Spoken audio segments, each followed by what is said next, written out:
اب اسلام کیا ہے اور اس کی اہمیت کیا ہے؟ آج تو لوگ بڑی آسانی سے یہ کہتے ہوئے بھی نظر آتے ہیں ساڑھے نالو فلانے چنگے، وہ کسی بھی غیر مسلم یہ مشرکانہ سوسائٹی کا نام لیتے ہیں، اور عمومی طور پر یہ لفظ کب بولے جاتے ہیں کہ جب کوئی کلمہ پڑھنے والا ملاوٹ کرے، دھوکہ دے، خیانت کرے، ڈنڈی مارے، ظلم کرے، جبر کرے، اس پر وہ تبصرہ کرتے ہیں ہم سے تو وہ اچھے ہیں۔ جس نے زیادتی کی مسلمان ہو کر، ڈنڈی ماری، غلط بیانی کی، وعدہ خلافی کی، اس کو اسلام نے تو اجازت نہیں دی۔ اگر کوئی مسلمان ہو کر ماں باپ کی معاذ اللہ گستاخی کرتا ہے، کیا اسلام نے اس کو اجازت دی؟ یہی ستھری کتاب جس کے پڑھنے کو یہ خوبصورت 4 دیواریاں ہیں اور آج بچوں کے سروں پہ دستار سجے گی، اسی کتاب میں عرشوں کے مالک نے فرمایا ماں باپ دونوں یا ان میں سے ایک بڑھاپے کی حالت میں تمہارے سامنے ہو تو انہیں اف نہیں کہنا، انہیں جھڑکنا نہیں ہے، تعظیم کے ساتھ بات کرنی ہے، ادب کے بازو ان کے آگے بچھا دو۔ کتنی باتیں سکھائی، اف تک نہیں کہنا، جھڑکنا نہیں ہے، کرخت لہجے میں بات نہیں کرنی، یہ قرآن ہے بھائی صاحب۔ قولاً کریما، بات کرنی ہے تو ادب کے سانچے میں ڈھل کر۔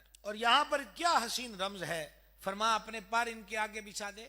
میں آپ کے سامنے بیٹھا ہوں، آپ حضرات یہاں پر موجود ہیں، تو ہم میں سے کسی کے پر ہیں؟ اللہ فرماتا ہے اپنے پر بچھا دے۔ اس استعارے میں بھی کیا حسین ارشاد اور کیا حسین رمز ہے۔ پرندہ جب پرواز کرتا ہے، اڑان بھرتا ہے، تو اس کے پر کھلے ہوتے ہیں، اور جب اس نے فرش پہ آنا ہوتا ہے تو دھیرے دھیرے وہ اپنے پروں کو کلوز کرتا ہے، اور زمین پر جب وہ ہوتا ہے تو اپنے پروں کو سمیٹ چکا ہوتا ہے۔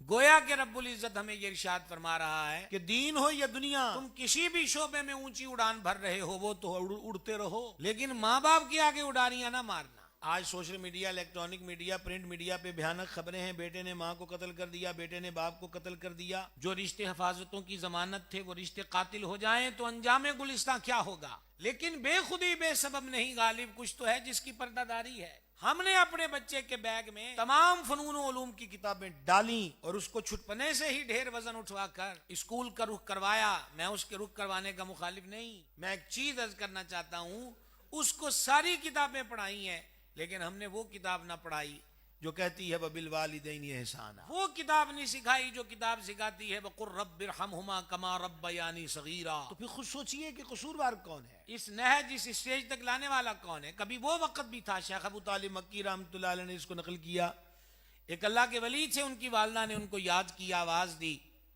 تو انہوں نے اونچی آواز میں جواب دیا ماں میں آیا۔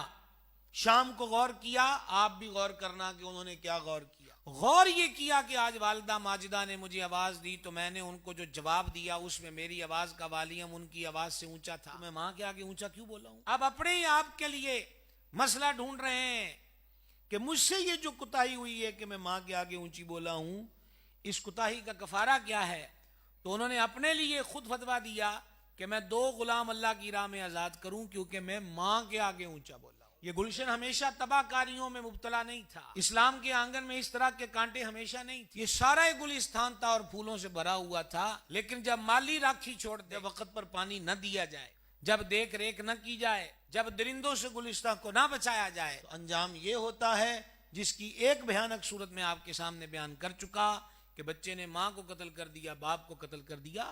یہ معمولی سی باتیں نہیں ہیں، اور اگر ان پہ روک ٹوک نہ ہوئی، اگر اس کا حل نہ سوچا گیا اور حل کرنے کے لیے عملی اقدامات نہ اٹھائے گئے تو پھر ہر طرف جنگل کا سا سما ہوگا، کیا زندگیوں کی قیمت رہ جائے گی اور کیا رشتوں کی اہمیت رہ جائے گی۔